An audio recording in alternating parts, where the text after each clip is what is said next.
Okay, I think we're live now. So are you doing introductions? Sure. Okay. Hello, everybody. Welcome to Q&A with John Worthington, author of the Office of Shaman and facilitator for a number of seminars down in PV, Mexico. How you doing today, John? That's me. I'm wonderful, actually. And I'm Paul Grenci, and I will be asking some questions today, right? That's what I've heard, yeah. I think so. Excellent. All right. So been on my mind a little bit. So I figured I'd start with the rewrite, which is really a fundamental component of the classes and the seminars that we're going to be talking about. Yep, it is. Okay. So top level, what are we talking about? There's a bunch of steps. Yeah? Yeah. 11, I believe, to be precise. Yeah. When Lily wrote it out as 12, but I just couldn't see doing another 12-step program. So I took one of them out. Okay. But that doesn't mean that you can't use all 12 steps of it. Right. But it works anyway. I suppose you want to know what the steps are then, huh? Well, yeah, let's talk about, let's start at the beginning. What are the first couple? Okay. The first thing the first thing we do on a rewrite is that we identify this. Well, we listen to a lot of stories, what we listen to. And what we try to listen to is the childhood stories of people. Okay. What did you do as a kid? Who was important in your life? What do you remember from this time? What do you remember from that time? What do you remember before you went to the kindergarten? And what we find is that if they remember something from that point of time, it's important to them for a reason. Okay, anybody, whether things I remember from that time were important to me at that time because they gave me a basis for a whole lot of things that I didn't realize. Okay, but they still gave me the basis, things I could never have understood that they were going to give me a basis for. I think that happens to everybody. Sometimes they're traumatic things, and sometimes they're not. Okay, they don't have to be traumatic. Sometimes they seem to be really fun things, but they should be taken a little more seriously, perhaps. Or perhaps there were misunderstandings of what somebody said, or somebody meant, or somebody did, or there's all kinds of things that happen. And these events then translate into, let's say, something that person believes is real. An example that we could probably see for that is a lady that one time when she was about 2 years old overheard her mother telling the babysitter that she had just forgotten about the children because she worked late. Well, she worked late and she didn't want to take the kids to the store with her, so she had to lie to the babysitter and make up some kind of excuse, obviously. But the child thought that proved that her mother didn't love her, because how could she have forgotten about her daughter? And so she suffered with that misconception throughout her life. When she did a rewrite, she went back to that memory, and she said, "Oh, okay, I see. Mom really didn't forget about us. It was that she was busy and was telling a story that the babysitter would buy, kind of." And you've done stuff like that, and she did. Yeah, she knew. She understood. Now, she had to reset the goal of that program. That was that she was all by herself and nobody could help her. Okay, that mom was no help, dad was no help, nobody was going to help her. And so consequently, she couldn't hold on to a relationship for years and years and years. So she was like 52 before she had a relationship that lasted more than 2 or 3 years. Wow. And she had some that were like friendships that lasted for quite a while, but that was all. So anyway,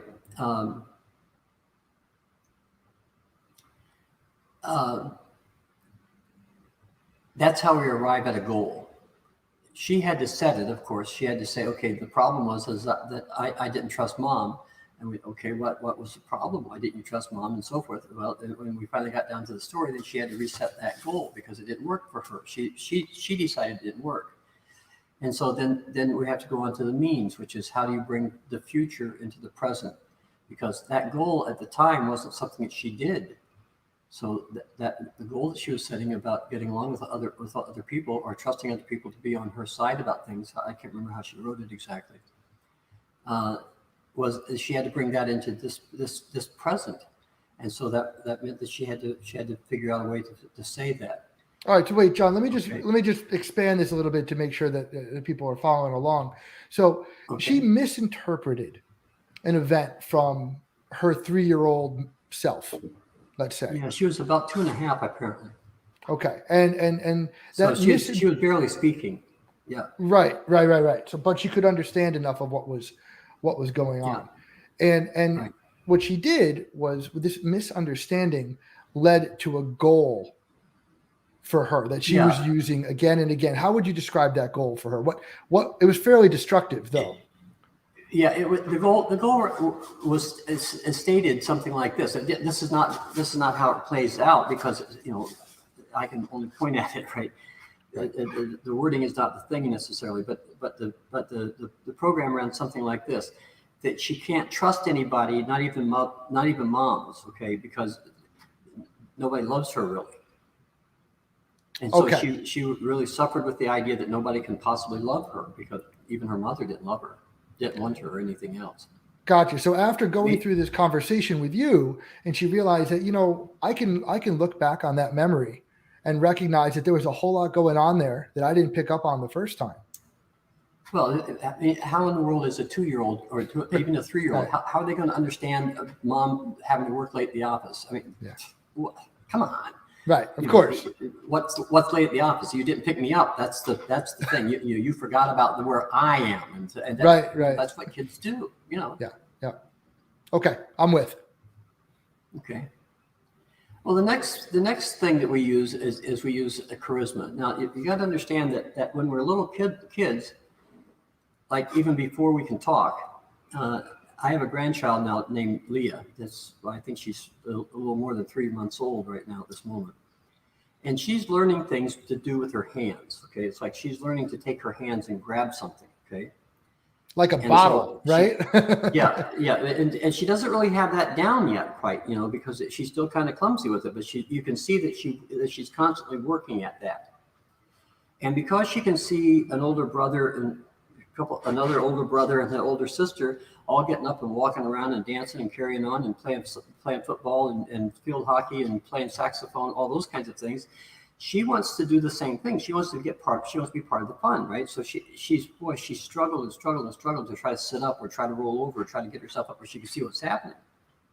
And so the other day she figured out how to roll over, okay? And so, now she can roll over and pick herself up and see what's going on. So now she's more part of, in her mind at least, she's part of the action now, right? That's a big upgrade. Now, it is. She can see. She's not laying on her back having to say, okay, what the hell is that? She can look for herself. Now, we all learn those things, okay? We all go through those steps, okay? We learn to get up on our knees and crawl. We learn to roll over. We learn to grab things with our hands. All those things are things that every kid learns because, when we come out of the oven and everything, we don't know any of those things. That's just not part of the deal. We got to learn how to do it. Okay. Now, we can have, we can kick our feet and wave our hands, but to do it deliberately and do something with it, well, that's not quite in our. We're not right at that pay grade quite yet for the first 3 or 4 months of life. Maybe until 9 months or even almost a year before we can get up and walk. It takes us a while to figure that out. So the thing is that we still have that program set, or that set of parts to a program in our mind. So we have a program set that says these are goals. Feet are also goals because the feet take you someplace.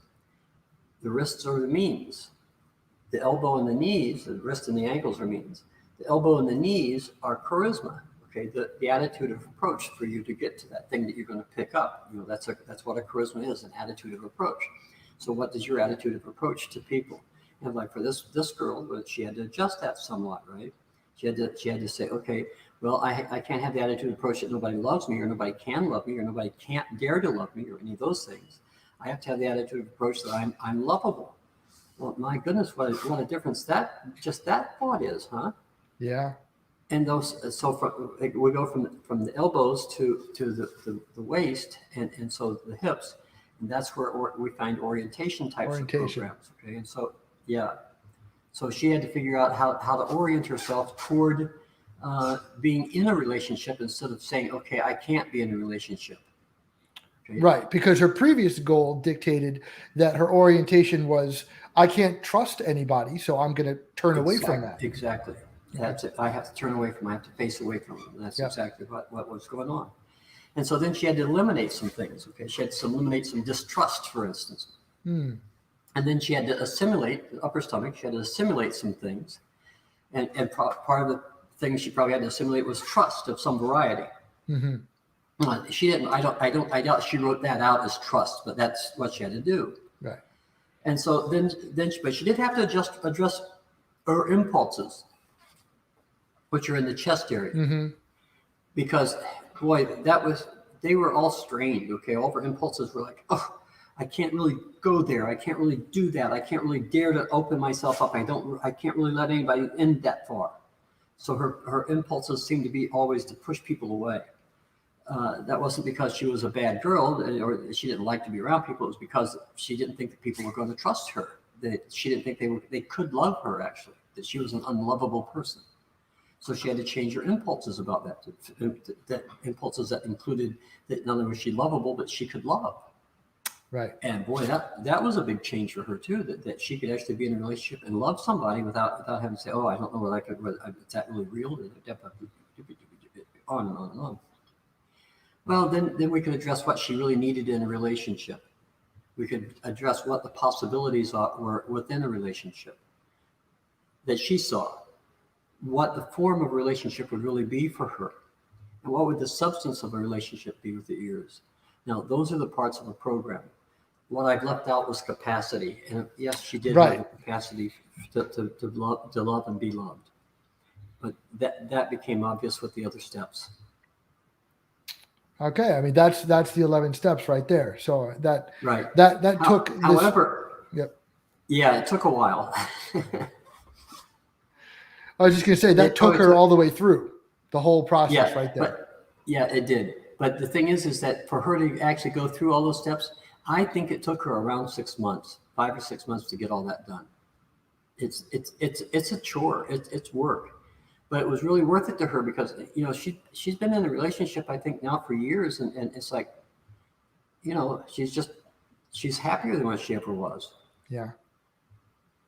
In a place that she probably never thought she could ever make a change. I don't. Yeah, probably. I think that's probably true. I don't know that to be sure. I can't tell you for sure that I know that. But it's probably true. I doubt that she could see how to do it without the rewrite as a guide. Well, one of the things I want to kind of harken back to is I remember my own rewrite, and it starts off where you say, hey, bring up a couple of memories. Right. Go back as far as you can and let's see what's there. Right. And, at this point in my journey, I really had no understanding that the very fact that those memories even existed for me meant that they were significant components within my belief about reality. Right. Like I didn't think about that. I remembered the event, but I didn't realize how much my reality construction was predicated on that memory. Yeah. Okay. Here, think about it from this perspective. Maybe this will help for people to consider this. The fact that you were remembering it meant that it was significant in maybe one of a number of ways. Okay, that it was a significant event that you enjoyed. That would be one. It may have been a significant event that you enjoyed or didn't enjoy, depending on the case. Plus, that it was an error in what you thought was real. Then there's another component to it where you remember it because you have to go back to it over and over and over because you keep running into the results of whatever that was. Yeah. Right. And you say, oh, I see. Why does I keep remembering this thing? But because we don't have a way of talking about what those things what those things mean to us as biocomputers, oh man, we those things can beat us up for years and years and years. We just can't see them. They're employed with us looking at the world. They're in use, and if they're in use, you can't see them. It's like my eyes. I can't look at my eyes. They're in use. Right. I can look at my hands just sitting here, but I can't look at my eyes. If I'm looking, my eyes are in use. So the Buddhists also say other nice things. The like knife. the knife can't cut it. Yeah, can't cut One of those itself. cones, right? A Zen cone, I think they are. Yeah. It's always been a good one for me. But so alongside this, maybe it's a good time to mention that whole memory hacker video because of the plasticity that they demonstrated around the emotional encoding of a memory, because it's really what we're talking about here. Yes. Yeah. But how they demonstrated it originally was that they blocked the chemical that transmits fear in acrophobias. In acrophobia, Right. They blocked the chemical that transmits the fear from one synapse to another. So when somebody remembered the fear, remembered the event the second time, the fear part wasn't in it. So, right, but why? But how? Like, what's going on there? Talk about that mechanism for a second. Like when they accessed the memory, something happened. Yeah. Okay. Yeah, you have to understand that what we think that the brain does and what the brain actually does may not be one and the same thing. Okay, Okay, fair enough. To illustrate that thought, okay, it's like, let's say that on vision alone, okay, when we examine vision, what we see is that vision comes in through the eyes, it gets crossed around and turned around in the brain, or in the eye, gets crossed, it goes left side goes to the right side, and the right side goes to the left side, and all that, and it goes back into the visual cortex. I've just cut through just to that, and the visual cortex takes all these shades and colors and light tones and dark tones and so forth, and makes it into what we think is pleasant visual stimuli, shall we say, okay, or an understandable visual stimuli. Yeah. Okay. Yeah. However, there's also another part of the brain another entire visual input that does not go to the visual cortex. It goes to the palatial cortex at the top of the brain, because it's aware of where you are in space. And so in one of those videos, it talks about this guy that can only see, he lost the one side of his visual input into the brain. And so but he can still see things. Yeah, he can't see them, but he's aware that they're there. Okay, Sorry, wrong word. For instance, if he's looking, in other words, over here, he can't see this. He can tell it's moving, but he can't see it. But if you move it over to here, as it goes by this midpoint of it between the eyes, then he can see that part of the fingers. He can see it as it comes across. Okay. Now the thing is that he also could see. For instance, if he's walking down a sidewalk and there's a branch hanging out right here, he'll duck, because that part of that spatial part of the brain that's seeing that part of that cortex that's seeing where you are in space notices that space is taken. That's such a fantastic thing to have figured out. Yeah. Now here's the other part about it.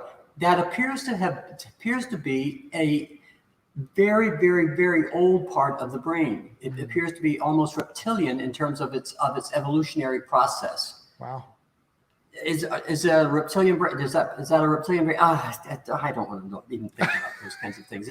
We'll just call it old. Whether it's reptilian or not. And you know what? I don't think it makes a damn bit of difference whether it's reptilian or not. What makes the difference is that it's there. Right. Okay. Why is that important? Well, What's important about that is that there's a part of our brain that's aware of things, and it ain't conscious. It just is not. Consciousness is a wonderful thing. Boy, without consciousness, we would be absolutely, well, we'd be monkeys, essentially. One of the great apes. No, that was almost a dad joke. So look, here's the thing: is that you have to consider that the brain is paying attention to things that we're not paying attention to consciously. We're not even aware of consciously. It's not on our, because it doesn't show up in something, it doesn't show up on the screen. Okay, it just doesn't show up there. And so what happens for us is that we have these things that take place on an other than conscious level, and we think it's some kind of magic or spirit or something. It's not. It's just the brain doing its thing. It doesn't say that there's not a spiritual part of us. It's that, in fact, there is a spiritual part of us, but it's not that. That thing is a brain simply doing what it's supposed to do, and we don't take advantage of it because we don't know that it's supposed to do that. That's all. So when we're writing a program, or when we're going back into the beliefs of a program and so forth, and remembering back into the early childhood and so forth, we're actually going back and we're time binding for that child part of us back there where we learned how to see things to begin with, back before language maybe even took place, back before we could really walk and run and jump and so forth. That was quite a while ago in the memory, right? And that kind of thing is back there at the same level, more or less, as that visual memory, or that visual part of us that's aware of where we are spatially. And so there's a whole lot of things that take place there. Lilly refers to that awareness as a self-meta-programmer, which means that it is somebody that it's an automatic thing that we do within ourselves, within our own brains. We do this. We are aware of what it is that we do, and what it is where we are spatially, and what it is that we're doing in terms of our time on Earth, etc. It pays attention to those kinds of things. I don't know how, and I don't really care how. What I care about is that it happens, okay, and that we can trust that it happens. That's an important thing. Now, you got to suspend your disbelief enough at least to put it on trial. You got to actually try to treat it as though that might be true, and actually put it on and wear it for a day or so and see if it works for you. Otherwise, how will you know? You're just guessing, you mean? I don't think so. I don't think that works. I think you actually have to find out about these things. And it's not, I don't care what you read, you got to be able to do it, not read about it. That's going to be a common thread about through all of these conversations that you and I have, I suspect. Oh yeah, if you don't actually do the thing, what do you know about it? Yeah. I mean, I spent years doing that kind of stuff. I was a good Christian. I didn't have a single idea in my brain about what the hell, in my consciousness about what the hell I was talking about. None. Yeah. No idea at all. It wasn't until I started to apply those things as an adult, I said, oh, I see. What they're talking about here is not necessarily what. Oh, God damn. Let me start over. Well, none of this is working the way that I thought it was. Damn it. Yeah, that's right. Oh, but then again, I mean, that's the whole reason you and I are talking about these things and putting them out there, so that people understand that there is a way to change these things and make adjustments on these places. Yeah, not only is there a way, but it's not complicated. We've all done it. We've been doing it. Well, we did it as children. Okay, we did it as 3-year-olds. How many times have I seen arguments about that? I don't know. Many times we've ever had this conversation, probably.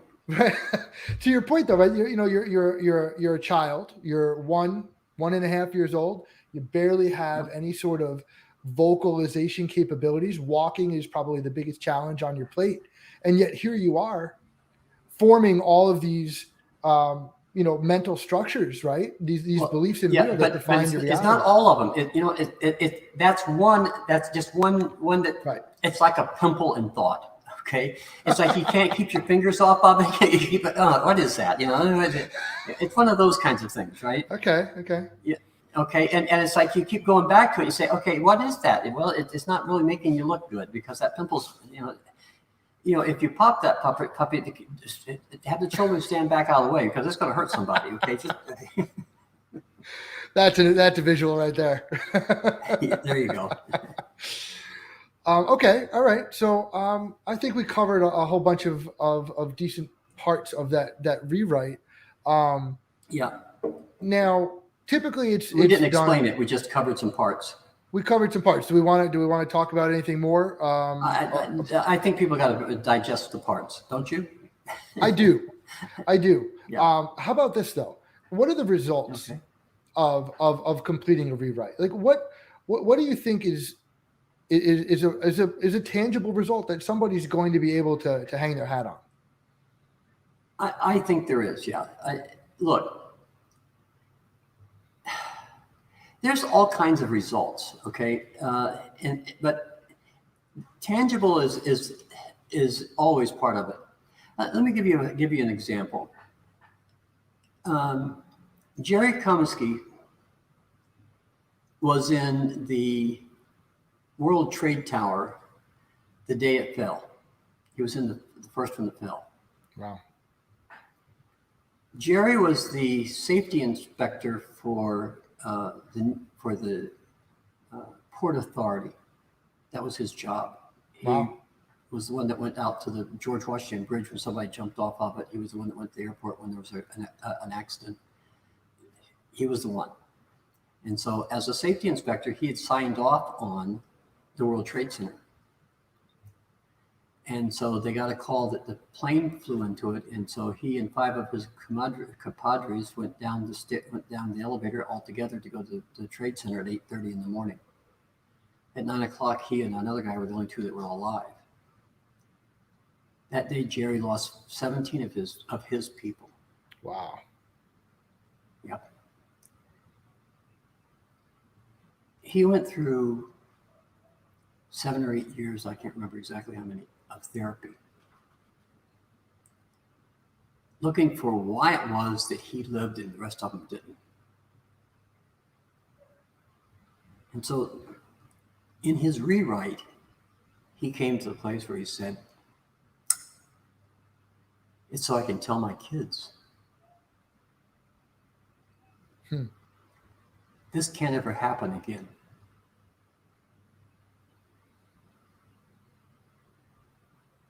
I know because I was a safety inspector, so I know what happened.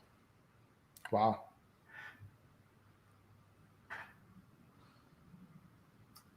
I think that's tangible. Yeah. The girl we were talking about before, she's still in that relationship. That's tangible. That's tangible. I've seen all kinds of things like that, Paul. So, does the rewrite work? Does it bring about tangible results? Yeah, I'd say so. I think that's a fair statement. Does it work that way for everybody? No, not necessarily. Some people are more honest with themselves about what they're rewriting than others, I think. Some people are more capable of rewriting that thing than other people, perhaps. Some people are better at time binding than other people. Some people are better at seeing well, let's say the form of a programming event than other people are, etc. So it's different for everybody. But there's always results, and the results are always something that we can go back and talk about. And it's like, I've never seen anybody that actually didn't get something out of their rewrite that was to them tangible. I mean, I would agree with that. Even the ones that didn't necessarily complete it aren't necessarily going to be the same. No, when people don't complete it, it's because they get to a place. What my experience is they get to a place where they say, "Oh, okay, that's what the problem was." Now there may be more parts to the problem, but they see what the problem is, and they now know how to fix that. They're done. They don't need to go through all the formal steps any further. They actually got to the place where they understood it and they had to do it. That's interesting. They weren't going to do anything else with it. Gotcha. I mean, they could go through and outline those things. It wasn't like a business plan for them anyway. It was something that was a pimple on their childhood somewhere. Right. You know, and some pimples are worse than others apparently. So, but that I think, yeah, tangible, yeah, we could claim tangible. Okay. Well, excellent. Okay, I mean, I don't have too many other questions about the rewrite for you today, so maybe this is a good place to hang our hat for the day. Okay, we can do that. Thanks, Paul. You're as always. It's fun to answer questions with you because you get down to what things are. Well, I like finding out what the answers are. Yeah, there's that, I suppose. Yeah. Well, all right.